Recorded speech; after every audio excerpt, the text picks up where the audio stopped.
Hi, Kevin Coupe here, and this is FaceTime with the Content Guy. So there's a couple of stories popped up this week that sort of reinforce something I feel very strongly about when it comes to retailing. One story had to do with Tesco and its Home Plus division in Korea, South Korea. And basically what has happened is Tesco, and you may remember the original story, and I'll put the link in the text version of this.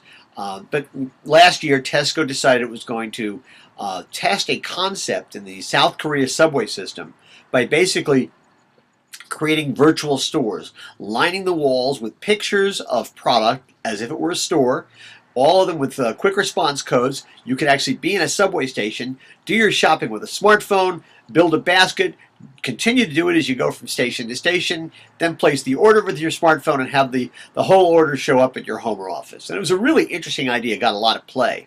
Well, now Tesco has announced that they're expanding the concept in South Korea, and they're going to actually put what sounds like convenience versions of these virtual stores in some 20 bus stations near universities in South Korea.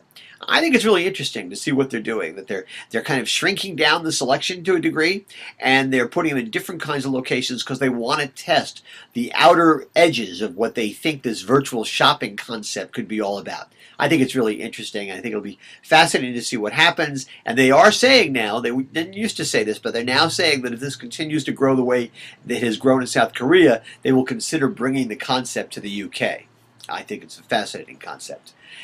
So fascinating that I'm not surprised that companies like Sears and Kmart and in the UK, Ocado, they're also kind of playing with the whole virtual store concept. It's really interesting that Procter & Gamble has tested a virtual store concept, especially because I'm one of those people who continues to believe that manufacturers are going to look for ways actively to disintermediate traditional retailers, and creating virtual stores using this kind of technology is one way they may be able to address some of the logistical issues. So really interesting to see that Procter & Gamble is doing that. But then there was also another story in the Wall Street Journal this week that talked about how virtual shopping is coming to yet another kind of mass transit. New York City taxi cabs. Basically, Fashion Week is about to start here in New York, the New York metropolitan area. You can tell I pay a lot of attention to Fashion Week.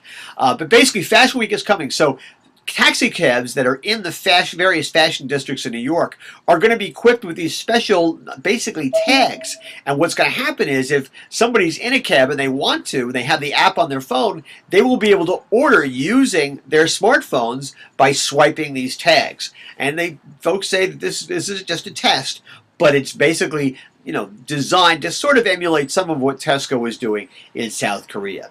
It's really interesting to see how more and more companies, I believe, are going to continue to try and find ways to reach out to the shopper beyond the traditional store locations. It's also interesting because clearly shoppers, at least in some circumstances, are looking for ways to do their shopping without having to go to the store. They've been doing it on the phone, they've been doing it on the internet. This is a whole new concept. Now, this is an enormous challenge for traditional retailers in traditional stores. They either have to find ways to lure people into their shops, or they have to find ways to reach out beyond their walls to attract shoppers and deal with them in an entirely different way.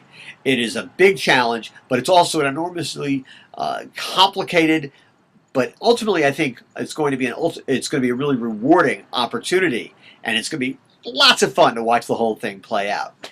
Anyway, that's what's on my mind this Thursday morning, and as always, I want to hear what's on your mind.